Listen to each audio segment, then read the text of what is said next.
Eren Yeager saw the future. He knew what was going to happen.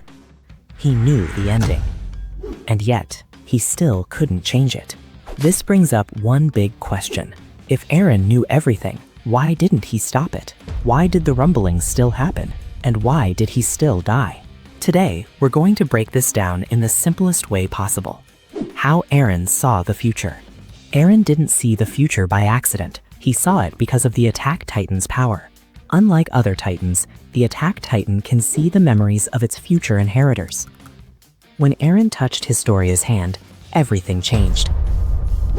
He suddenly saw future memories of himself. This means Eren didn't just see possibilities. He didn't see different options. He saw fixed events, things that were already going to happen. And from that moment on, Eren realized something terrifying. The future was already decided. Future memories are not choices.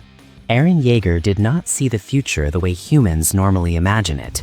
He didn't see multiple paths. He didn't see different endings.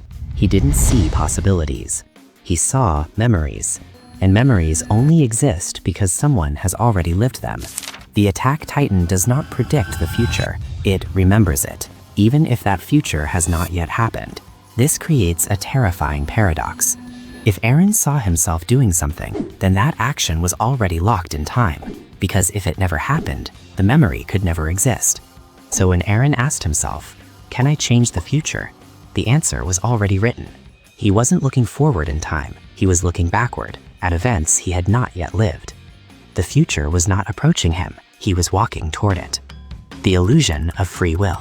No character in Attack on Titan valued freedom more than Eren Yeager. He hated walls, he hated control, he hated being trapped. Yet the moment he saw the future, he became its prisoner. Because true choice requires uncertainty, and Eren had none.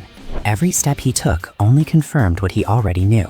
Even his suffering was part of the path. But there is a deeper truth. The future Eren saw did not exist against his will. It aligned with his deepest desire. A world where his friends survived. A world without titans. A world where he alone carried the sin.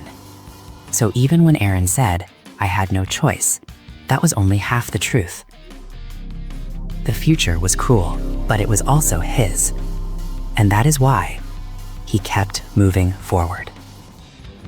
To understand why the ending could not change, we must understand paths.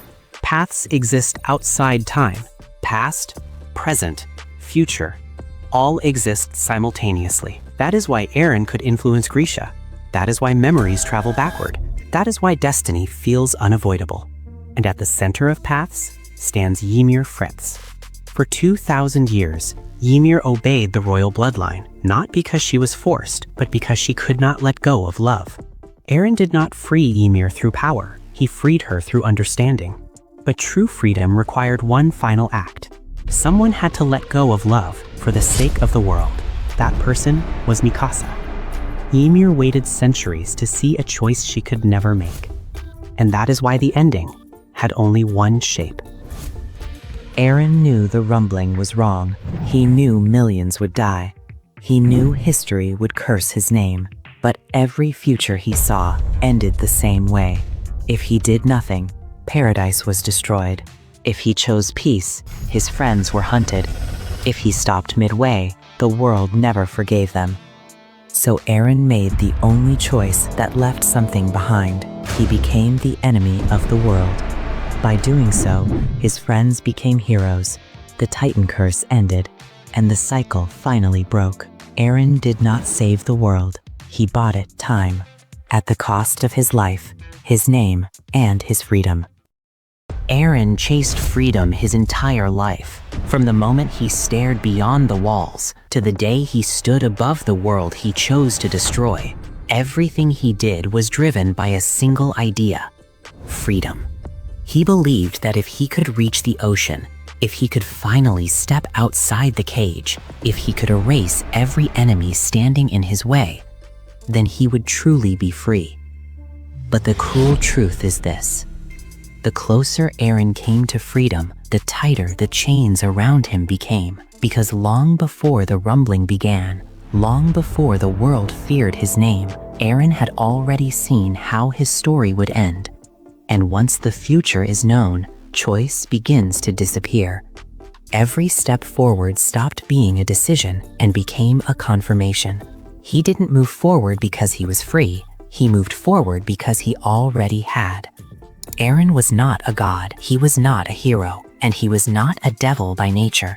He was a human being, trapped inside a timeline he could not escape. A boy who wanted to protect his friends, a soldier who carried the weight of an entire world, and a man who accepted becoming a monster, so others would never have to. In the end, Eren didn't lose his freedom in death. He lost it the moment he understood the future. Because true freedom isn't the power to destroy the world, it's the ability to choose differently. So, when we ask why Eren Yeager couldn't change the ending, the answer is painfully simple. The ending wasn't something waiting for him. It was something he was walking toward. Every memory, every choice, every sacrifice, all leading to the same moment. Eren chased freedom his entire life, but in the end, he proved that true freedom was something he never truly had. And that is why Eren Yeager couldn't change the ending, even after seeing it.